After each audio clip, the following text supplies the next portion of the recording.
Well, I am really excited just to have a minute to talk a little bit about this workshop that we're offering on September 26th for clergy and authorized ministers. Quanita, you and I have talked so many times about being a pastor Yeah. and about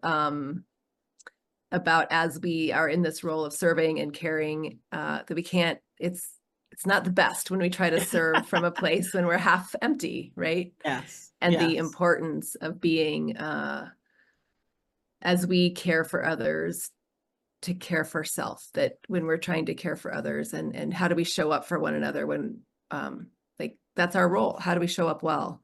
And it's Yeah. pretty hard to show up well when we're not showing up for ourselves. And Exactly.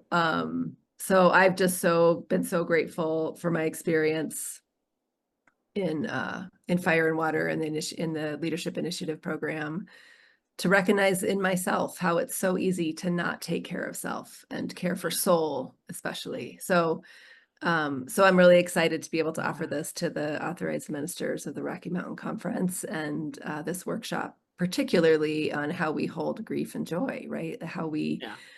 Um, how we show up in our communities and how we hold that for ourselves, our own grief and our own joy. And so I would just invite you to share a little Yeah. bit about the Fourfold Yeah. practice and your sense of why this is needed Yeah. So in this time. the fourfold practice, one of the things about it that a lot of people don't know is in the art of hosting community, it's actually the only methodology that was created by the art of hosting community. All the rest were borrowed from other places and kind of put in, there are methodologies that they found that worked.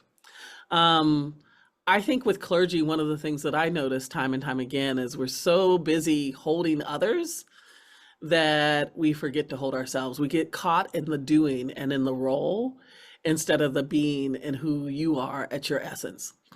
And so, Ayanna Van Sant said that we're supposed to give from the overflow, not from a half empty cup. What's in the cup is supposed to be yours. So how do we fill up our cup first and we give from the overflow?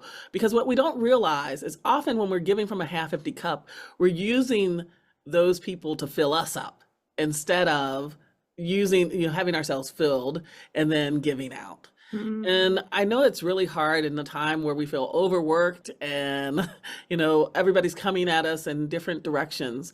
But one of the challenges I think we have in clergy is how do we really trust the divine? That and hold our own boundaries of what we can do and what we can't do, and trust that if I'm not available, that God will send somebody else to you to help, mm, or that the timing is, will work out in a different way, and really lean into the not knowing together. Um, I think it's hard to hold those boundaries. Who mhm, holds clergy? And this fourfold practice gives us an opportunity to be together with just other clergy, to talk about how do you host yourself? How do you allow yourself to be held? How do you host places where other people are?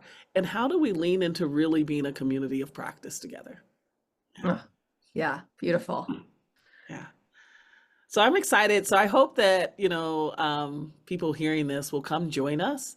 And it's real relaxed. It's just you come and you share and you can contribute as much or as little as you want in the time together. But we're going to be together and we're going to lean in and learn and grow together.